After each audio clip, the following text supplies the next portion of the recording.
bisa melaporkan, harus pribadi. Lakukan oleh saudara Ferry Irwandi. Dan tenang aja Pak Jenderal, saya tidak pernah lari, saya masih di Jakarta, saya tidak akan pergi ke Singapura, Cina, dan lain sebagainya Pak.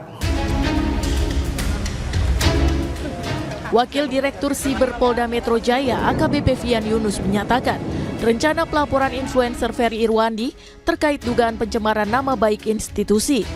Namun ia menjelaskan, putusan Mahkamah Konstitusi melarang institusi melaporkan pencemaran nama baik. Laporan harus dibuat atas nama pribadi. Putusan MK kan, institusi kan nggak bisa melaporkan, harus pribadi kalau pencemaran nama baik. Kalau soal tindak pidana kemarin, Pak, tindak pidana yang diadukan oleh pihak TNI itu apa sih Pak sebetulnya? Kan itu Pak soal tindak pidana yang Ferry Irwandi ya, pencemaran nama baik. Ya. Sebelumnya pada Senin sore, Mabes TNI melaporkan temuan dugaan tindak pidana yang dilakukan founder Malaka Project sekaligus influencer Ferry Irwandi ke Polda Metro Jaya.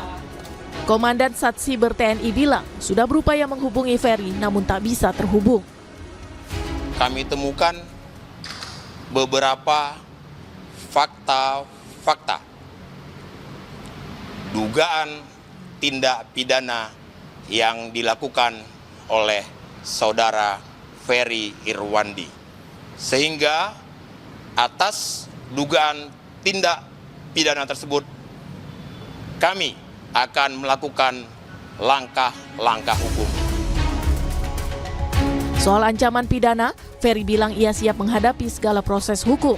Perihal dirinya yang tak bisa dihubungi pihak TNI, Ferry merasa aneh karena nomornya masih bisa diakses oleh wartawan. Gue nggak tahu apa-apa, gue lagi main FIFA.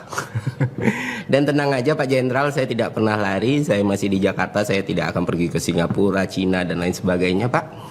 Dan soal tidak bisa dihubungi, saya juga tidak mengerti. Semua wartawan bisa sangat mudah menghubungi saya walaupun nggak pernah minta nomor saya. Dan nomor saya juga udah tersebar di mana-mana. Dan saya harus konfirmasi pesan atau apapun nggak pernah sampai ke saya. Jadi itu aja sih. Dan kalau misalnya tindakan ini dianggap bikin saya takut, khawatir, cemas, tidak Pak. Saya akan jalani, saya nggak akan play victim, rengek-rengek, tidak. Gitu. Kalau memang mau diproses hukum, ya ini kan negara hukum, kita jalani bersama gitu. Saat mendatangi Polda Metro Jaya, Komandan Satuan Siber TNI Brigjen Juwinta Ombo Sembiring mengungkit soal algoritma yang diungkap Ferry Irwandi di akun media sosialnya.